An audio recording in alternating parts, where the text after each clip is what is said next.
Hello दोस्तों, कैसे हो? आपका स्वागत है त्रिपान स्टडी सेंटर में। आज जो हम करने जा रहे हैं क्लास 12th एनआईएस बोर्ड का जो है चैप्टर ज्योग्राफी का चैप्टर जो है 10th है, जिसमें आज हम करेंगे इंसुलेशंस एंड टेम्परेचर, यानी सूर्य तप और जो है तापमान में जो हम अब देखेंगे जानेंगे कि इसमें क्या क्या इसमें डिफरेंस होती है। लेकिन आपको मैं बता दूं कि ये टॉपिक जो है हर एक क्लास के बच्चों के लिए इम्पोर्टेंट रहेगा, चाहे वो सीबीएसई में पढ़ते हों, चाहे एनआईएस बोर्ड में पढ़ते हों, चाहे यूपी बिहार बोर्ड के बच्चे हों। इवन कि जो बच्चे जो है यूपीएससी एग्ज़ाम की तैयारी कर रहे हैं, चाहे कोई भी एसएससी की एग्ज़ाम की तैयारी कर रहे हैं, उन सभी के लिए बहुत ही महत्वपूर्ण टॉपिक इसके अंदर है।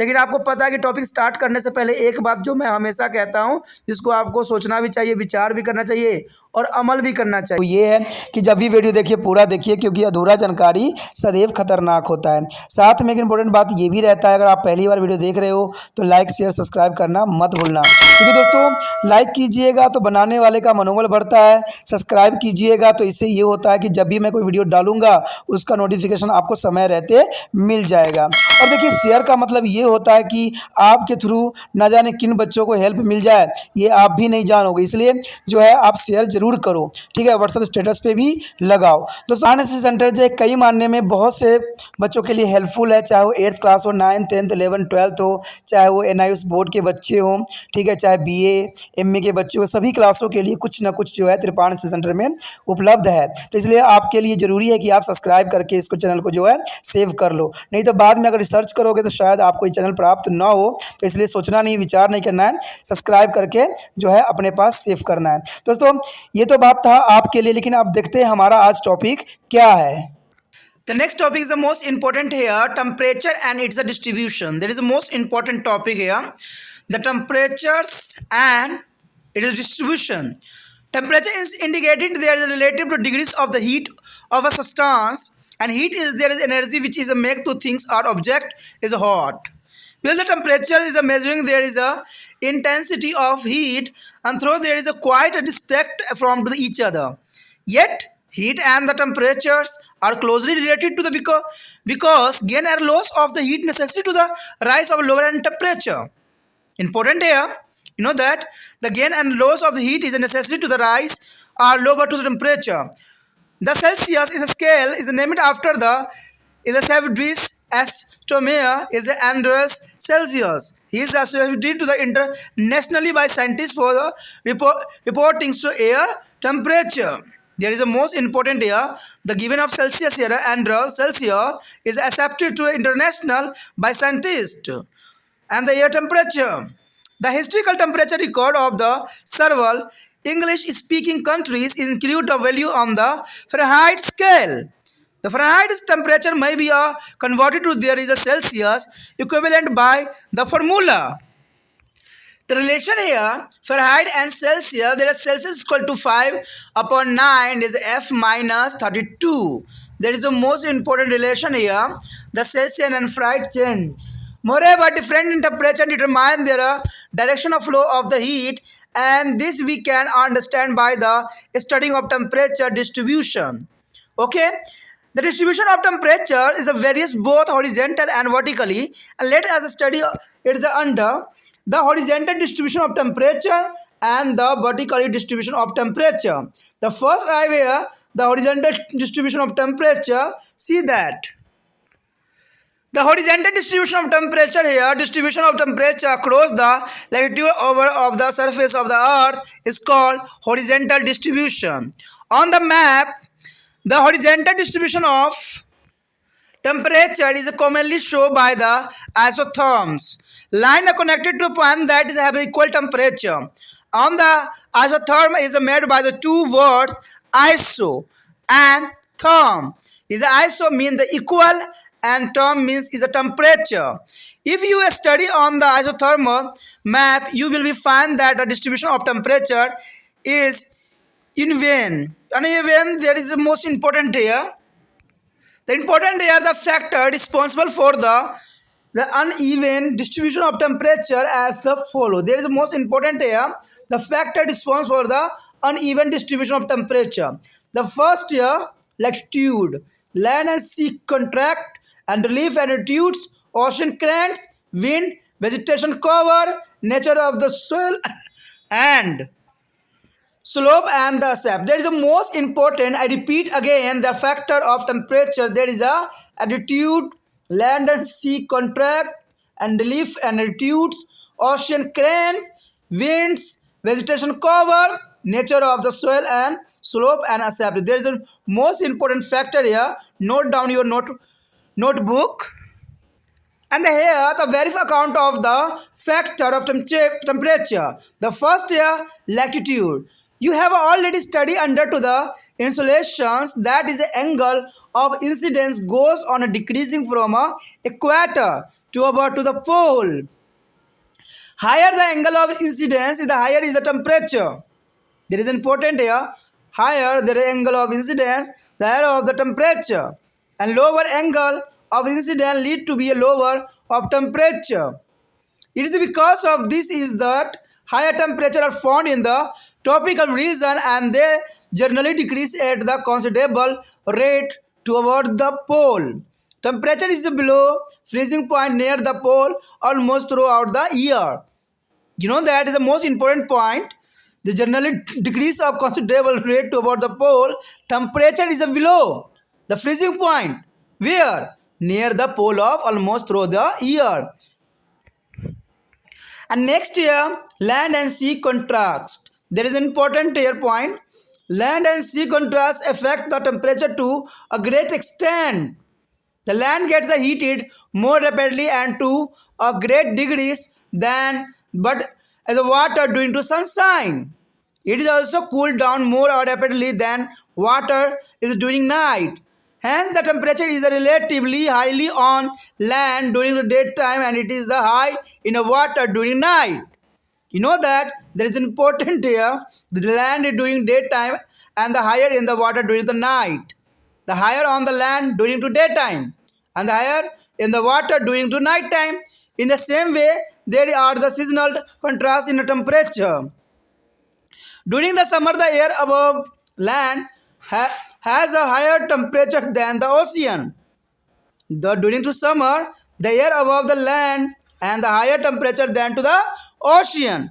But the air above the ocean get a higher temperature than the land masses in a winter. Notwithstanding their great contrast between land and the water surface, there are difference in the rate of the heating of different land surface. A snow is covering land as a in a polar area is warm. It's very slowly because of their large amount of the reflection of the solar energy. You know that the notwithstanding their greater contrast between the land and the water surface, there are different in the rate of the heating of different land surface. A snow-covered land as in a polar area warm is very slowly because of the large amount of reflection of solar energy. A vegetation-covered land does not be get exclusively is heated because a great amount of the insulation is used in evaporating water from the plant. Important here, a vegetation-covered land does not be get exclusively is heated because a great amount of insulation is used in is evaporating water from the plants. The next here, third point, relief and altitude. There is important relief features such as the mountain, plateaus and plain control the temperature by of the modified. It is a distribution. You know that the relief and the altitude. The mountain act as a barrier against the movement of wind. The mountain act a barrier. Okay, mountain act a barrier against the movement of winds. Their Himalaya range is a prevent to the cold wind of a Central Asia from entering the India during the winter. Because of this, Kolkata is not as cold as the Canton is a gaseous hole and the winter through the both are situated almost on the same altitude. It is important here. As we move upward from a sea level, we experience a gradually decrease in a temperature. Temperature decrease at the average rate of 6 Celsius per 1000 meter altitude.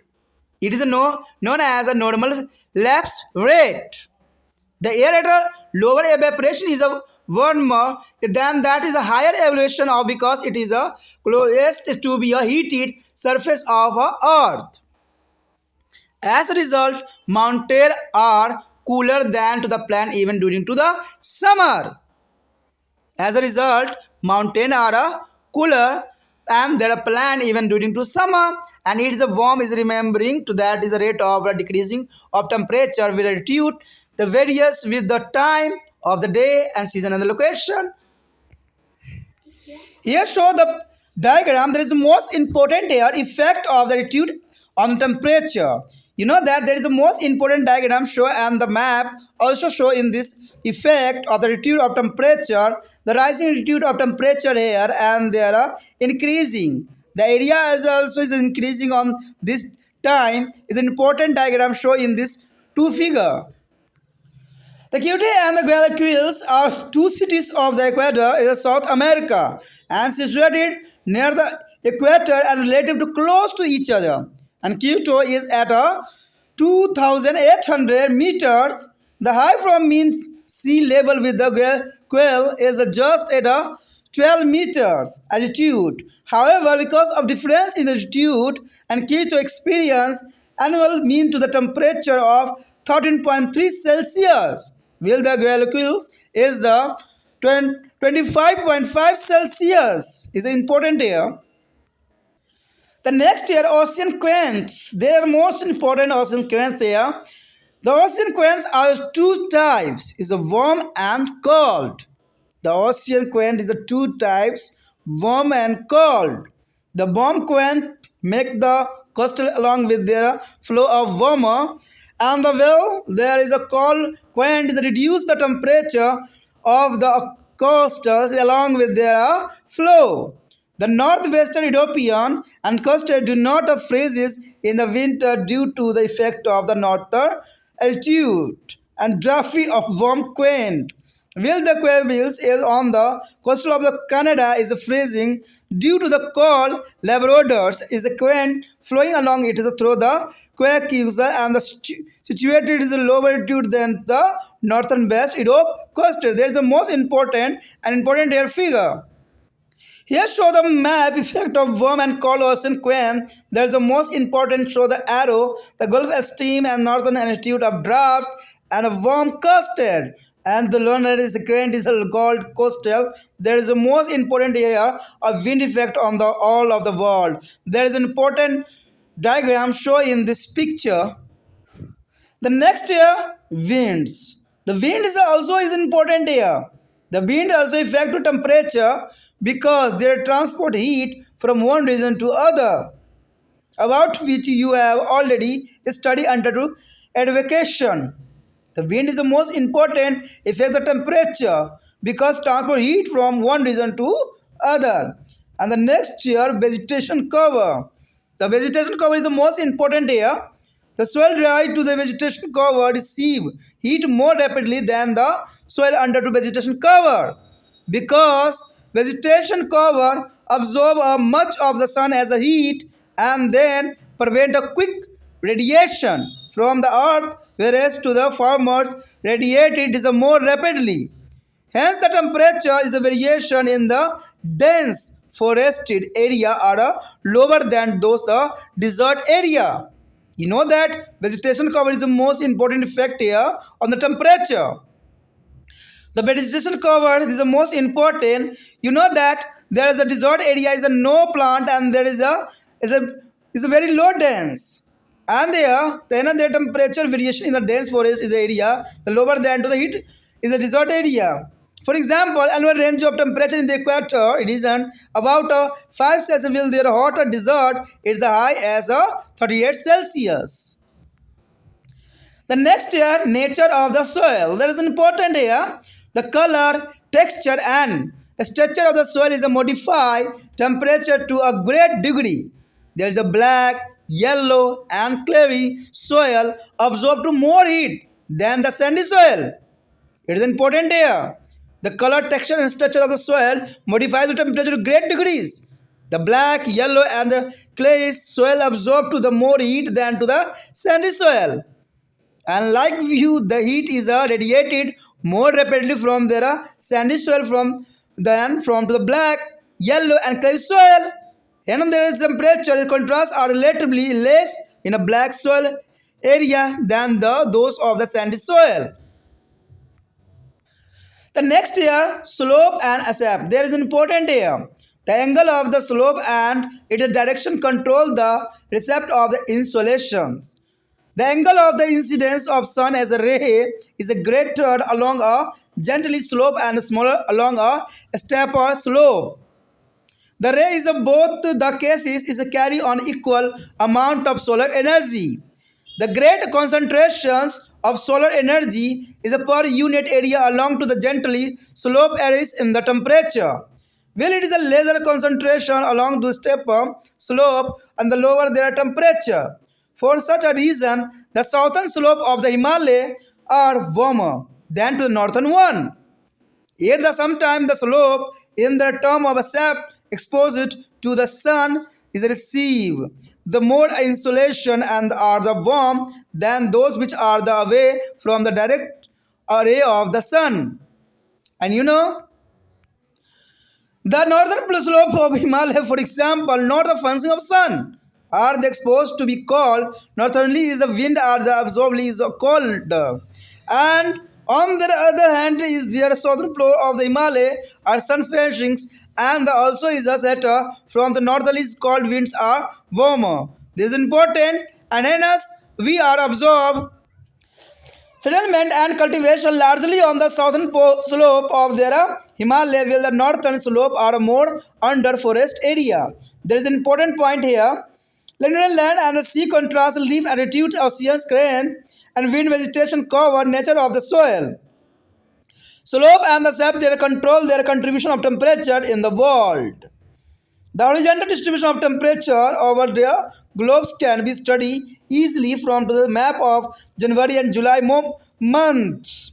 Since there is season extremely of the high and the low temperature, most observed there is both northern and southern hemisphere during this month. Is important here. And the next year, the first point here, horizontal distribution of temperature in January. That is important here.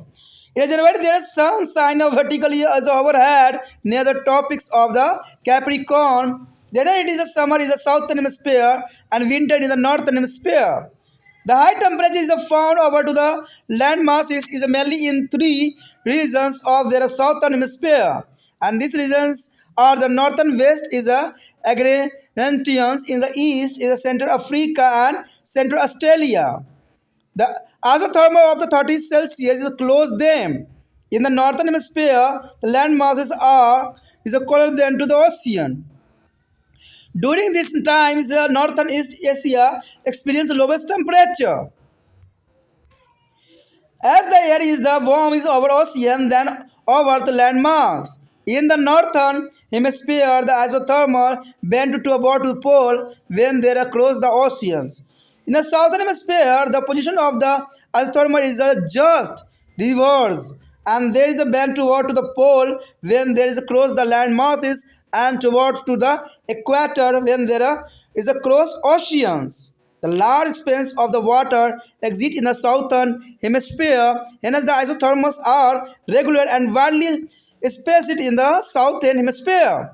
While there are a regular and closely spaced in the northern hemisphere due to large expanses of land masses. From this is a reason not extremely seasonal contrast between the land and water are the found in the middle and higher altitude in the southern hemisphere as the exit north of the equator. Here show the horizontal distribution of the here, and there is January May. There is January season. There is the most important here distribution of the temperature here, and the horizontal tree in the diagram. There is the most important. The next here horizontal distribution of temperature in a July. There is important here. During this period, the sun shines vertically overhead near to tropic of Cancer.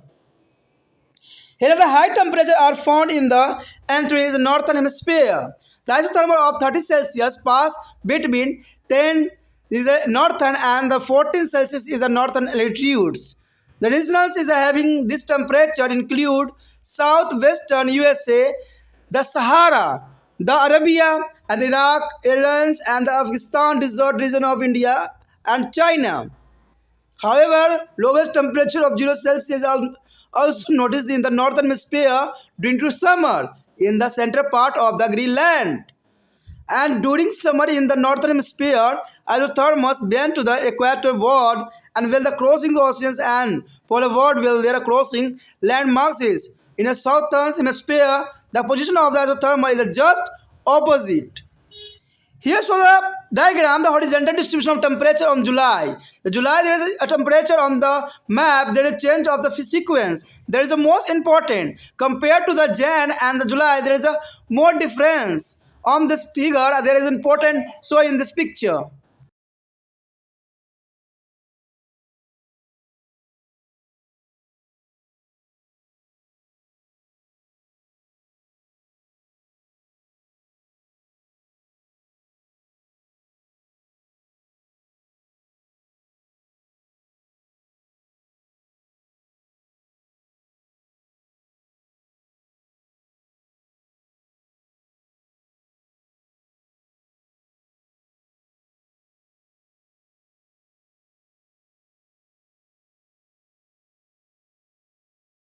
Land usually went to the rather the sharply toward to the pole in the winter and toward the equator in the summer.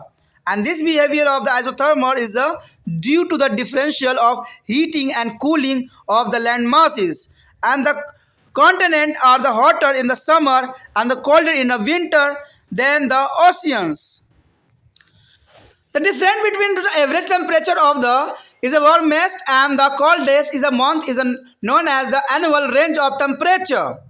Annual range of temperature is larger in the interior part of the continent in a middle and the high altitude of the northern hemisphere. The Barometric and Cervarian score of 66 Celsius temperature is the highest. The 66 Celsius temperature is the very highest annual range of temperature in the world. It is the lowest average winter temperature is minus 50 Celsius. Hence, it is applicable to call to cold pole of the earth. There is a minus 50 Celsius is a very low temperature and 66 Celsius is the highest temperature. The difference between the average temperature of the warmest and the coldest month is known as the annual range of temperature. The important here, the difference between the average temperature of the warmest and the coldest month is known as the annual range of temperature. There is the most important here. The next here, vertical distribution of temperature. There is important here. The permanent snow on the high mountain even to the tropical indicates there is a decreasing of temperature with the altitude. Observation reveals that there is a fairly regular decrease in temperature with on increasing in the altitude. The average rate of temperature decrease upward in the troposphere in about 6 Celsius per kilometer, extending the troposphere. This is a vertical gradient of temperature is commonly referred to as the standard atmosphere or normal is a lapse rate, but is a various with the height and season, altitude and hour factor. Indeed, their active is a lapse rate of the temperature does not be away so as a decrease with the altitude is important here. And the next here, the inversion of temperature. There is a important here. Long winter night, the clear sky, dry air and absence of the wind lead to quick radiation of heat from the earth as a surface as well as from to the lower layer of the atmosphere. This result is the cooling of the air near the earth as a surface. The upper layer which is a lose their heat not so quickly or comparatively is warm. Another normal condition in which the temperature decrease with increasing the high is a reserves. The cooler air is near the earth and the warm air is there alpha. In other words, the temperature increasing with the increasing and the high temporarily is a locally. And this phenomenon is termed to the inversion of temperature. At the same time, the cold and dense air is remain near the surface of the number of day. So there is phenomenon of the inversion of temperature is also seen for the day together. The phenomenon of the inversion of the temperature is especially observed in the intermountains of valley. During the winter, the mountain slope cold is very rapidly due to quick radiation of heat. The air resting above them is also become a cold and dense increasing. Then it is a move down to the slope and settles down in the valley, and this air is a pluses is a comparatives is a warm air of the valley, a word and the lead to be a phenomenon as a versions of temperature, and sometimes the temperature fall below to the freezing point in the valley, leading to even there is a occurrence of the frost. And frost is there is important. In a contrast, the higher slope remain to the competitive warmer. That is why the mulberries is a planter of Sueva basin of Japan and the apple growers of the Himachal Pradesh. Avoid the lower slope of the mountain to the escape winter frost. If you have been to any hill stations, you would be has been to that most of the holiday resort and the houses of the affluent persons and built on the upper slope. There is a most important. यहाँ पर जो हमारे समक्ष आया अत्यंत महत्वपूर्ण जो है टॉपिक तापमान एवं उसका वितरण। देखिए, तापमान एवं उसका वितरण जानना हमारे लिए काफ़ी दिलचस्प रहेगा कि तापमान की जो बढ़ोतरी होती है और घटता है, या ठंडा होती है, गर्म होती है, इन किन किन कारकों पर जो है डिपेंड करता है, जो कि बहुत महत्वपूर्ण टॉपिक है। यहाँ इसके बारे में हम विस्तार पूर्वक यहाँ चर्चा करेंगे और एक पहलू को जो है यहाँ पर हम विस्तार पूर्वक जानने की कोशिश करेंगे कि तापमान और उसका वितरण किस प्रकार होता है और इसका क्या इफेक्ट पड़ता है। कहते हैं अगर देखा जाए तो ऊष्मा वह ऊर्जा है जो किसी वस्तु को गर्म करती है, जबकि तापमान किसी वस्तु में ऊष्मा की तीव्रता को माप है। यानी तापमान जो है ऊष्मा की तीव्रता की माप है, लेकिन ऊष्मा वह ऊर्जा है जो किसी वस्तु को गर्म करती है। यद्यपि ऊष्मा और तापमान दो अलग अलग पहलू हैं, तो ये आपको शायद पहली बार पता होगा कि ऊष्मा और तापमान दो अलग अलग पहलू हैं। अगर इसी बात को हम आगे बढ़ाएं तो हमें पता लगेगा कि इन दोनों के बीच बहुत निकट का संबंध है। जब किसी वस्तु में ऊष्मा की वृद्धि या कमी होती है तो उस वस्तु का तापमान भी क्रमशः बढ़ या घट जाता है, क्योंकि ऊष्मा अगर घटेगी तो तापमान भी घटेगी या बढ़ेगी। जनरल सी बात है, कोई वस्तु अगर हॉट है तो तापमान उच्च है, अगर वो कोल्ड है तो तापमान नीचे है, यानी घट गई है। तो इसके जो है अतिरिक्त तापमान का अंतर ऊष्मा के प्रभाव की दिशा भी निर्धारित करती है, कि जो चीज़ होती है ऊष्मा ही निर्धारित करती है कि वो किस दिशा को जो है अपने आप को ले जाएगी। और इस बात की जानकारी तापमान के वितरण का अध्ययन करके ही हमें पता लग सकता है। तो चलिए तापमान के जो है देखते हैं कौन कौन से यहाँ पर रूप दिखाया गया है। तो हमारे समक्ष आता है तापमान का क्षैतिज एवं ऊर्ध्व वितरण दोनों ही बदलते रहते हैं। अंततः तापमान के वितरण का अध्ययन नीचे दो रूपों में किया जाएगा, यानी तापमान का क्षैतिज वितरण और तापमान का ऊर्ध्व वितरण, यानी दो ही टाइप से जो है हम इसको जानने की कोशिश करेंगे और समझेंगे कि तापमान का क्षैतिज हॉरिजॉन्टल और वर्टिकली में क्या डिफरेंस है और किस प्रकार जो है तापमान इस पर निर्भर करता है। तो ये काफ़ी महत्वपूर्ण रहेगा। चलिए हम जानते हैं विस्तार से कि तापमान का क्षैतिज वितरण क्या करके दिखाता है। यहाँ पर जो हमारे समक्ष आया है तापमान का क्षैतिज वितरण, जो कि काफ़ी महत्वपूर्ण है। कहते हैं तापमान के क्षैतिज वितरण किस प्रकार से है। देखिए, जो बच्चे भूगोल ले रखे हैं, ज्योग्राफी जिनमें है, ये काफ़ी महत्वपूर्ण टॉपिक रखता है उनके लिए। कहते हैं पृथ्वी की सतह पर जो है अक्षांश और देशांत रेखाओं के आर पार तापमान का वितरण को तापमान का क्षैतिज वितरण कहा जाता है। यानी आप समझ गए होंगे, पृथ्वी की सतह पर अक्षांश और देशांतर रेखाओं के आर पार तापमान के वितरण को हम क्या कहते हैं, तापमान का क्षैतिज वितरण कहलाता है। तो आप जानते ही होंगे कि अक्षांश और देशांत क्या होती है। और इस वितरण को मानचित्र में जो है समताप रेखाओं द्वारा दर्शाया जाता है, यानी समताप रेखाओं द्वारा हम जो है इसको दर्शाने की कोशिश करते हैं मानचित्र पर। कहते हैं समताप रेखा मानचित्र पर जो है खींची गई वह काल्पनिक रेखा है जो है मध्य समुद्र तल पर उतारे गए सामान्य तापमान वाले स्थानों से मिलती है। यानी इस बात को आप क्लियरिटी से समझ गए होंगे कि समताप रेखा जो है एक काल्पनिक रेखा है जो हम कल्पना करके खींच लेते हैं और उसी से जो है हम मध्य समुद्र तल पर उतरे गए सामान्य तापमान वाले स्थानों से मिलाने की कोशिश करते हैं। यदि आप तापमान के वितरण को दर्शाने वाले समताप रेखाओं को मानचित्र द्वारा अध्ययन करते हैं तो आपको ये बात साफ ज्ञात होगा कि पृथ्वी की सतह पर तापमान का वितरण सामान्य नहीं है। और ये सभी जानते हैं, जो भी भूगोल के स्टूडेंट हैं सब जानते हैं कि पृथ्वी की सतह पर तापमान का वितरण सामान्य नहीं है। और ये साधारण व्यक्ति भी जानता है कि कहीं टेम्परेचर अलग होता है तो कहीं टेम्परेचर अलग होता है, यानी पृथ्वी पर तापमान का जो है वितरण सामान्य नहीं होता है। तापमान के असामान्य वितरण के लिए उत्तरदायी कारक कौन कौन से हैं, तो ये जानना आपके लिए बहुत रोचक रहेगा कि तापमान के असामान्य वितरण के लिए उत्तरदायी कारक होता है अक्षांश, स्थल और जल की विषमता, उच्च तथा ऊंचाई, महासागरीय धाराएं, पवनें, वनस्पति आवरण, मिट्टी की प्राकृतिक और भूमि की ढाल एवं अभिमुखता। तो इसी पे जो है हम विस्तार पूर्वक चर्चा करने जा रहे हैं कि जो तापमान के असामान्य वितरण के उत्तरदायी कारक, यानी ये कारक जो 8 कारक हैं उस पर हम विस्तार पूर्वक चर्चा करेंगे, जो कि काफ़ी महत्वपूर्ण रहेगा आप लोगों के लिए।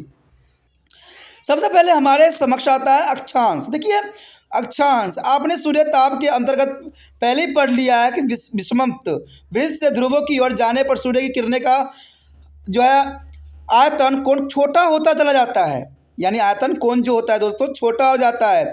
जब हम वृत्त से ध्रुव की ओर जाने पर सूर्य किरणें का आयतन छोटा हो जाता है, और आयतन कोण जितना बड़ा होगा उतना ही उच्च तापमान भी होगा, यानी आयतन कोण जितना अधिक बड़ा होगा उतना ही उच्च तापमान होगा।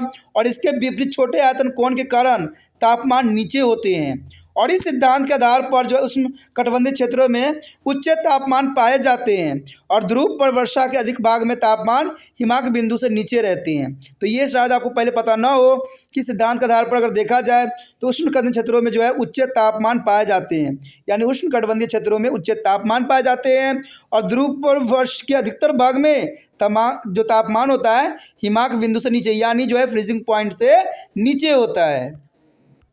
उसके पश्चात हमारे समक्ष आता है स्थल और जल की विषमता। देखिए स्थल और जल की विषमताओं के कारण भी टेम्परेचर में जो है उतार चढ़ाव देखने को हमें मिलता है, जो कि एक कारक है।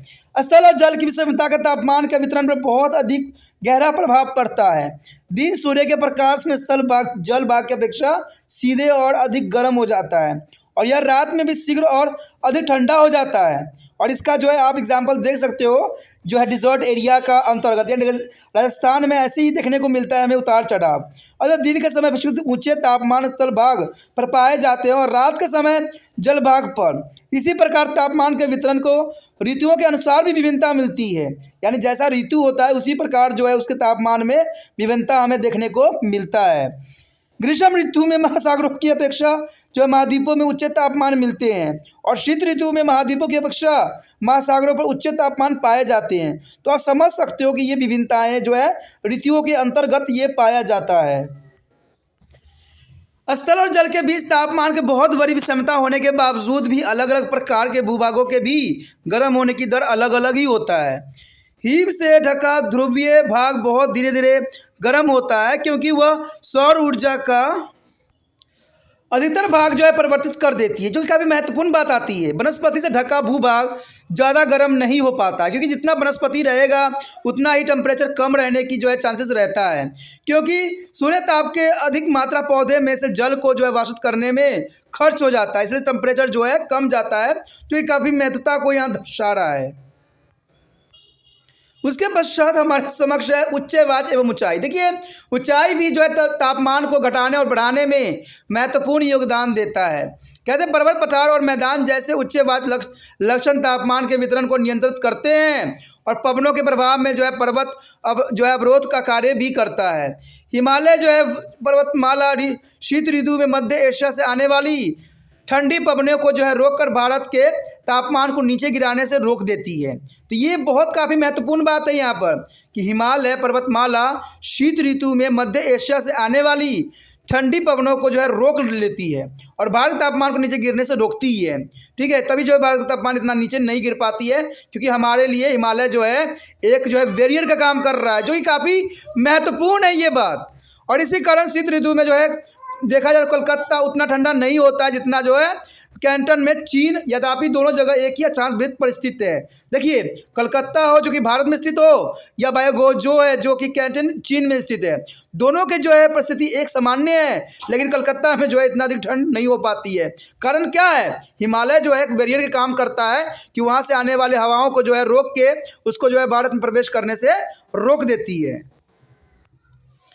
हम समझो समुद्र तट के जैसे ऊपर जाते हैं तापमान में धीरे धीरे गिरावट का अनुभव जरूर करते हैं, क्योंकि समुद्र तट से जैसे जैसे ऊपर जाते हैं हम तापमान में आपको देखने को मिलेगा कि तापमान में काफ़ी गिरावट अनुभव होगा। कहते हैं तापमान औसत प्रति जो है 165 मीटर की ऊंचाई पर 1 सेल्सियस से की दर से गिरता है और ये सामान्य हर्ष दर कहते हैं। यानी जो ये गिरावट होती है 165 मीटर की ऊंचाई पर 1 सेल्सियस की जो गिरावट दर्ज की जाती है, इसे सामान्य हर्ष दर कहते हैं।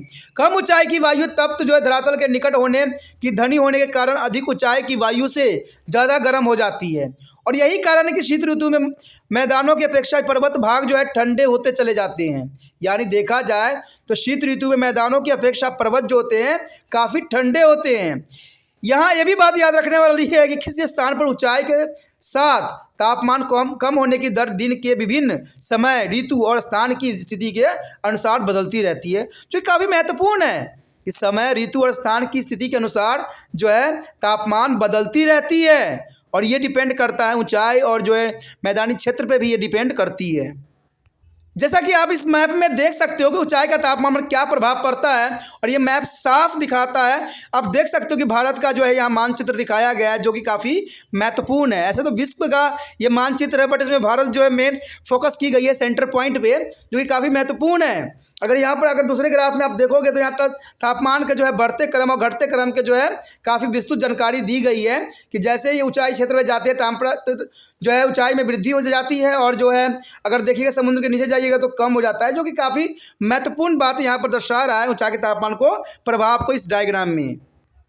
यदि बात करें क्वेटो और ग्लेशियस विश्व भित्ति पर एक दूसरे के निकट स्थित जो है इक्वाडोर यानी दक्षिण अमेरिका के दो नगर है, यानी क्वेटो और जो है अल्बुकर्क जो है विश्व भित्ति पर टिके हुए अमेरिका के दो नगर हैं और इन दोनों नगरों की समुद्र तल की ऊंचाई क्रमशः 2800 मीटर तथा 1200 मीटर है। ऊंचाई में विभिन्नता के कारण जो है क्वेटो का औसत जो है वार्षिक तापमान 13.3 डिग्री सेल्सियस जो होती है, जबकि जो है ग्वायाक्विक का जो औसत वार्षिक तापमान जो होता है 25.5 डिग्री सेल्सियस तक होती है। तो आप देख सकते हो कि अमेरिका के शहर में जो है दोनों शहरों में कितनी अधिक विभिन्नता देखने को मिल रहा है और कारण क्या है? ऊंचाई। ठीक है, ऊंचाई विभिन्नता के कारण जो है दोनों में औसत काफ़ी तापमान में जो है अंतर देखने को यहाँ पर मिल रहा है।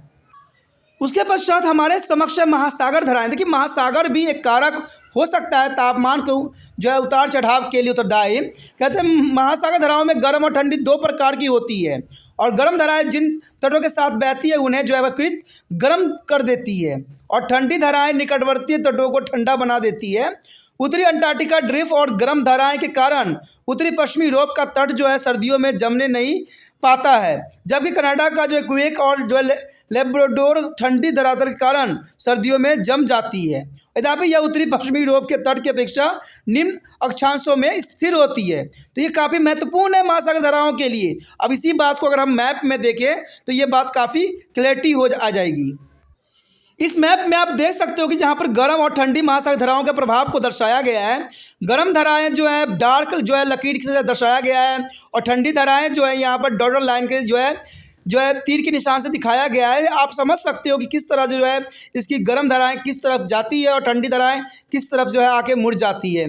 तो उत्तरी अंटार्कटिका प्रभाव में जो है गर्म धाराएं जाती है तो ठंडी धाराएं भी आके यहाँ पर मिलती है, जो कि काफ़ी महत्वपूर्णता को दर्शाती है।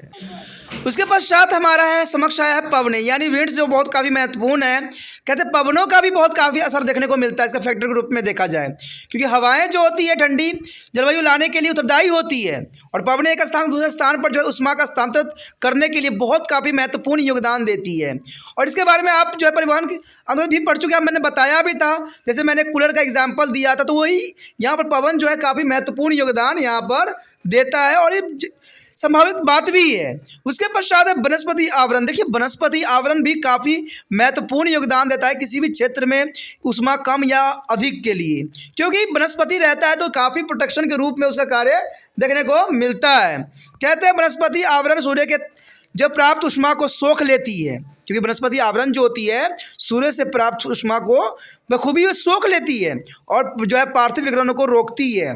इसके विपरीत वनस्पति विहीन जो है विकिरण सूर्य से प्राप्त ऊष्मा को शीघ्र सोख लेती है। देखिए कितना इंपॉर्टेंट बात यहाँ पर आया है कि इसके विपरीत वनस्पति विहीन, यानी जहाँ पर वनस्पति नहीं है वहाँ की मिट्टी जो है सूर्य से प्राप्त ऊष्मा को जो है सीधे सोख लेती है, तभी वह बंजर बन जाती है और धीरे धीरे जो है शीघ्र ही विकसित कर लेती है। इसलिए घने वनों में तापमान में विभिन्नता मरुस्थलीय प्रदेशों की अपेक्षा कम पाई जाती है।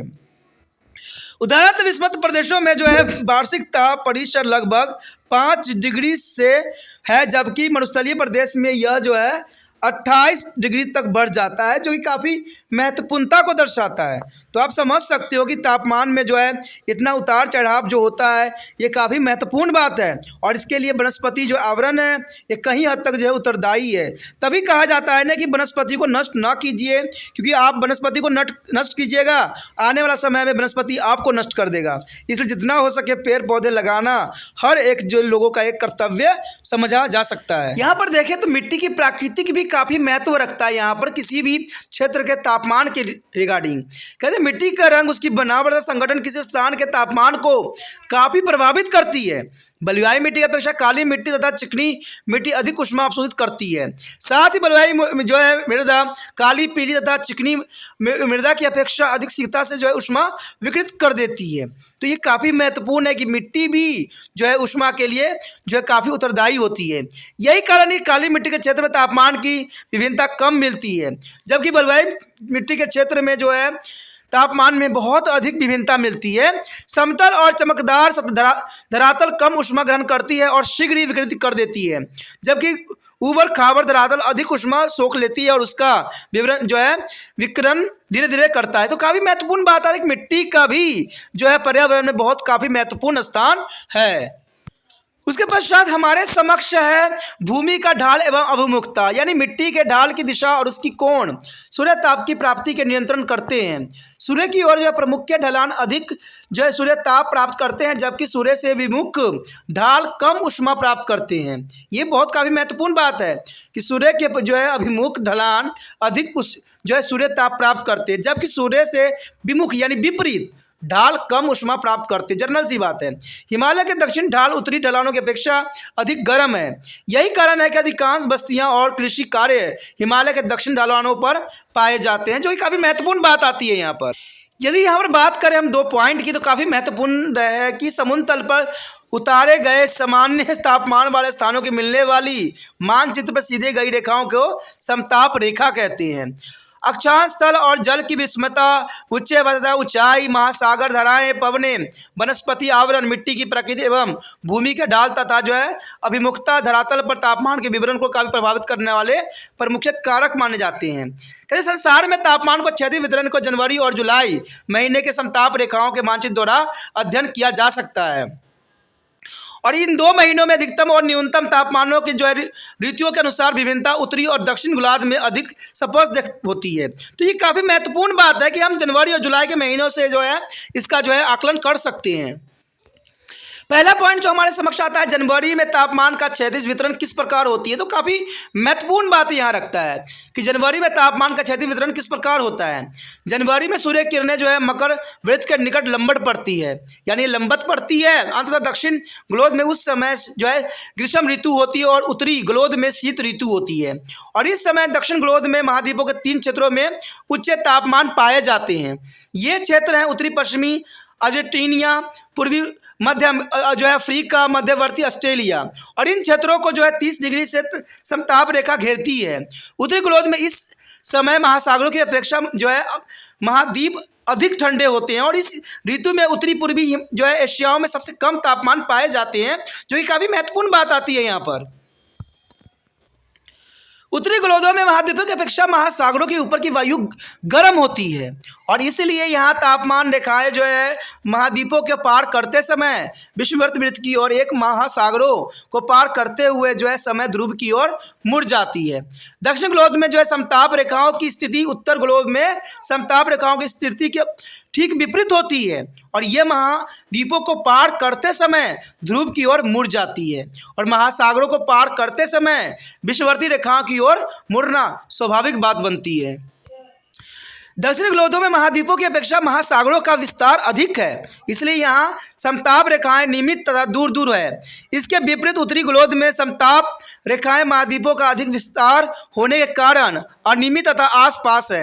इन्हीं कारणों से दक्षिण गोलार्धों के मध्य और उच्च अक्षांशों में भूमि और जल के बीच तापमान में अधिक विषमता नहीं मिलती है, जैसे कि विषमता उत्तरी गोलार्ध में हमें देखने को मिलती है। तो ये काफ़ी महत्वपूर्ण बात आती है यहाँ पर आप देख सकते हो कि जनवरी के माह में जो है तापमान का क्षैतिज वितरण किस प्रकार दर्शाया गया है। माप जो है मैप काफ़ी कुछ समझाने के लिए प्राप्त है। अगर हम इसको जुलाई के साथ कंपेयर करेंगे तो हमें बहुत कुछ जो है समझ में आएगा।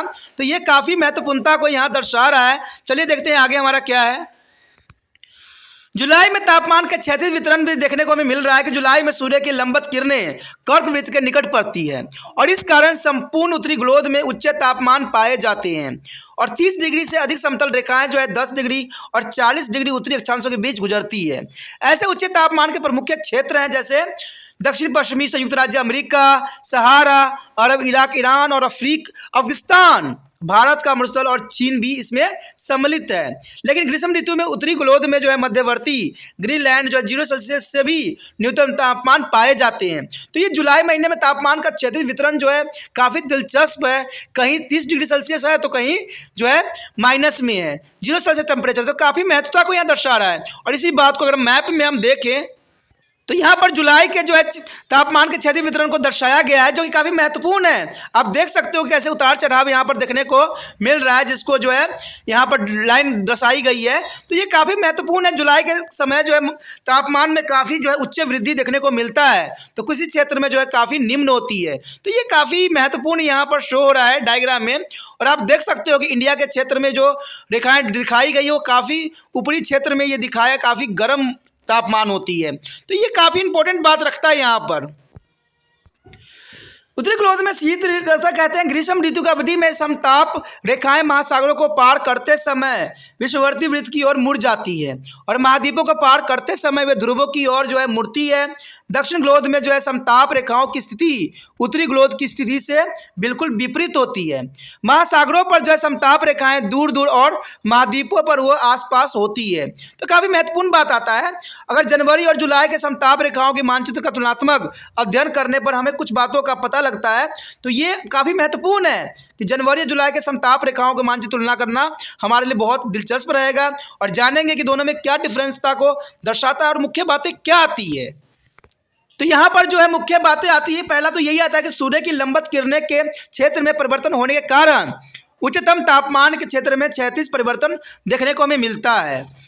विषुववर्ती जो है वृत्त से ध्रुव की ओर जो है सूर्य ताप की मात्रा घटने के कारण उच्चतम तापमान निम्न अक्षांशों पर और न्यूनतम तापमान उच्च अक्षांशों पे पाया जाता है। तो दोनों में काफ़ी महत्वपूर्ण बातें आती है।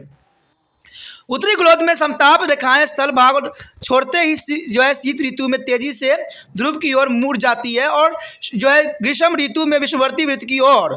तो समताप रेखाओं के इस प्रकार मुड़ने का मुख्य कारण स्थल और जल के गर्म या ठंडा होने के अंतर को दर्शाता है। महाद्वीपीय महासागरों की अपेक्षा जो है ग्रीष्म ऋतु में अधिक गर्म और शीत ऋतु में अधिक ठंडे होते हैं, जो कि काफ़ी महत्वपूर्ण बात आती है यहाँ पर। कहते हैं सबसे गर्म महीने और सबसे ठंडे महीने के औसत तापमानों का अंतर वार्षिक तापमान परिसर कहलाता है। तो ये आपको जो है वार्षिक ताप परिसर पता लग गया होगा कि सबसे गर्म महीने सबसे ठंडे महीने के औसत तापमान के अंतर को हम जो है वार्षिक ताप परिसर कहते हैं। उत्तरी गोलद के मध्य और उच्च अक्षांशों पर महाद्वीपों के आंतरिक भागों में वार्षिक ताप परिसर बहुत अधिक होती है। उदाहरण के लिए साइबेरिया के जो वैश्विक स्थान पर जो है वार्षिक तापमान परिसर 68 डिग्री होता है। आप समझ सकते हो 68 डिग्री काफ़ी अधिक होता है, जीवन के लिए संभव नहीं रहता है, जो संसार में सर्वाधिक है। और शीत ऋतु में इस स्थान पर न्यूनतम तापमान पाया जाता है, यानी -50 डिग्री सेल्सियस। यानी जहाँ अधिक तापमान है वहाँ पर जो है बहुत ही कम तापमान मिलना एक बहुत ही दिलचस्प बात है। इसलिए इसे पृथ्वी का शीत ध्रुव भी कहते हैं। यानी यहाँ पर 68 डिग्री तापमान जहाँ पर जो जनजीवन के लिए बहुत ही नुकसानदायक है, वहीं जो है -50 सेल्सियस टेम्परेचर होना बहुत ही जो है विभिन्नताओं को दर्शाता है। कहते हैं वर्ष के सबसे गर्म और सबसे ठंडे महीने के औसत तापमान के अंतर को हम वार्षिक ताप परिसर कहते हैं, जो कि बहुत काफ़ी महत्वपूर्ण है एग्जाम व्यू से। यदि अगले पॉइंट पे हम देखें, ध्यान दें, तो कहते हैं ताप का ऊर्ध्वाधर वितरण किस प्रकार होगा।